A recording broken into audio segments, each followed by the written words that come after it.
ನಮಸ್ಕಾರ. ಇವತ್ತು ನಾನು ಡಾಕ್ಟರ್ ಮೇಡಮ್ ನಮ್ಮ ಸಿಸ್ಟರು ಗವರ್ನಮೆಂಟ್ ಪ್ರೈಮರಿ ಸ್ಕೂಲ್‌ಗೆ ಹೆಲ್ತ್ ಎಜುಕೇಟ್ ಮಾಡಕ್ಕೆ ಹೋಗಿದ್ದೀವಿ. ಅಲ್ಲಿ ಅಂಗನವಾಡಿ ಟೀಚರ್ಸ್ ಟೀನೇಜರ್ಸ್‌ಗೆ ಹೆಲ್ತ್ ಚೆಕಪ್ ಕ್ಯಾಂಪ್ ಅರೇಂಜ್ ಮಾಡಿದ್ರು. ಅಲ್ಲಿ ನಾನು ಮಕ್ಕಳಿಗೆ ಪರ್ಸನಲ್ ಹೈಜೀನ್ ಬಗ್ಗೆ ಮತ್ತು ಅನೀಮಿಯಾ ಬಗ್ಗೆ ತಿಳಿಸ್ಕೊಟ್ಟೆ. ಅನೀಮಿಯಾ ಅಂತಂದರೆ ರಕ್ತಹೀನತೆ. ಯಾರಲ್ಲಿ 7 ಗ್ರಾಮ್‌ಗಿಂತ ಕಡಿಮೆ ಎಚ್-ಬಿ ಹೊಂದಿರ್ತಾರೋ ಅವ್ರನ್ನ ನಾವು ಅನೀಮಿಯಾ ಇದೆ ಅಂತ ಕನ್ಸಲ್ಟ್ ಮಾಡ್ತೀವಿ.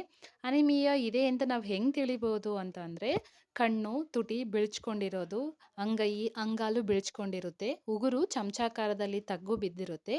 ಇನ್ನು ಕೆಲವರಿಗೆ ಕ್ಲಾಪ್ ಮಾಡಿದ್ರೆ ಹಾಗೆ ಎಲ್ಲ ಹಾಗೆ ಬೆಳ್ಳಗೆ ಬಿಳ್ಚ್ಕೊಂಡಿದ್ರೆ ಅವ್ರಿಗೂ ಕೂಡ ರಕ್ತ ಕಡಿಮೆ ಇದೆ ಅಂತ ತಿಳಿಬೋದು. ಮತ್ತು ಯಾರಲ್ಲಿ ಹೆಚ್ಚಾಗಿ ಸುಸ್ತಾಗುತ್ತೆ, ನಡಿಲಿಕ್ಕಾಗದೇ ಇರುವಂಥದ್ದು, ಓದಿನ ಕಡೆ ಗಮನ ಕೊಡದೇ ಇರುವಂಥದ್ದು, ತಲೆ ಚಕ್ಕರ್ ಬರುವುದು, ಕೆಲವರಿಗೆ ಪೀರಿಯಡ್ಸ್ ಇರ್ರೆಗ್ಯುಲರ್ ಆಗೋದು, ಈ ಥರ ಲಕ್ಷಣಗಳಿದ್ರೆ ನಾವು ಅವರಲ್ಲಿ ರಕ್ತಹೀನತೆ ಇದೆ ಅಂತ ಕನ್ಸಲ್ಟ್ ಮಾಡಬೇಕಾಗುತ್ತೆ. ಅದಕ್ಕೆ ನಾವು ಡೈಲಿ ನಾವು ನ್ಯೂಟ್ರಿಷನ್ ಫುಡ್ ತಿನ್ನೋದನ್ನು ಅಭ್ಯಾಸ ಮಾಡ್ಕೋಬೇಕು. ದಿನದಲ್ಲಿ ಅಟ್ಲೀಸ್ಟ್ 3 ಸಲ ಆದರೂ ಊಟ ಮಾಡಬೇಕು. ನಾವು ಊಟ ಮಾಡೋದು ಹೆಚ್ಚಾಗಿ ಪೋಷಕಾಂಶ ಇರುವಂಥ ಆಹಾರನ ತಗೋಬೇಕು. ಅಂದರೆ ಹಸಿರು ಸೊಪ್ಪು ತಿನ್ನಬೇಕು, ಹಸಿರು ತರಕಾರಿ ಮತ್ತು ಮೊಳಕೆ ಕಾಳುಗಳು ತಿನ್ನಬೇಕು.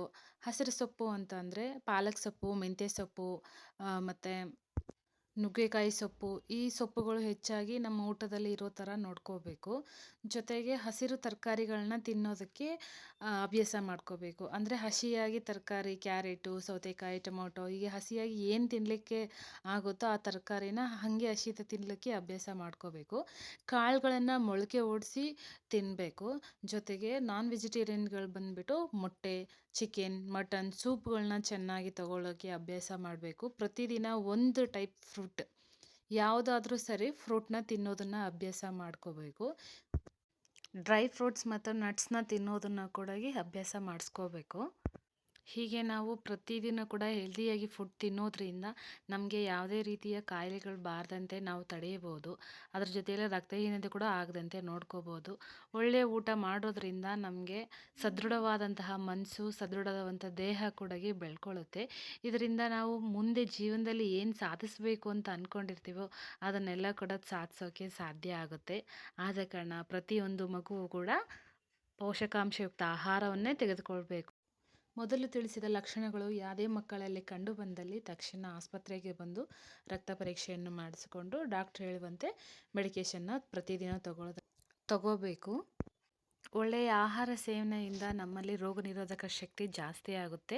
ಇದರಿಂದ ನಾವು ಯಾವುದೇ ರೀತಿ ಕಾಯಿಲೆಗಳು ಬಾರದಂತೆ ನೋಡ್ಕೋಬೋದು. ಬಂದರೂ ತಡ್ಕೊಳ್ಳೋ ಶಕ್ತಿ ಕೂಡ ಮಕ್ಕಳಲ್ಲಿ ಬೆಳೆಯುತ್ತೆ ಅಂತ ಮಕ್ಕಳಿಗೆ ತಿಳಿಸ್ಕೊಟ್ಟೆ. ಅದರ ಜೊತೆಗೆ ಪರ್ಸ್ನಲ್ ಹೈಜೀನ್ ಬಗ್ಗೆ ಕೂಡ ಹೇಳಿಕೊಟ್ಟೆ. ಆಮೇಲೆ ಡಾಕ್ಟರ್ ಎಲ್ಲ ಮಕ್ಕಳಿಗೂ ಕೂಡ ಹೆಲ್ತ್ ಚೆಕಪ್ ಮಾಡಿದ್ರು. ಹೀಗೆ ಎಲ್ಲ ಮಕ್ಕಳಿಗೆ ಹೆಲ್ತ್ ಎಜುಕೇಟ್ ಮಾಡಿ ನಮ್ಮ ಪ್ರೋಗ್ರಾಮ್ನ ಮುಗಿಸ್ಕೊಂಡ್ವಿ. ಎಲ್ಲರೂ ನಾವು ಮತ್ತೆ ಹಾಸ್ಪಿಟಲ್ಗೆ ರಿಟರ್ನ್ ಆದ್ವಿ. ಈ ವಿಡಿಯೋ ಇಷ್ಟ ಆಗಿದೆ ಅನ್ಕೋತೀನಿ. ಇಷ್ಟ ಆಗಿದ್ದರೆ ಲೈಕ್ ಮಾಡಿ.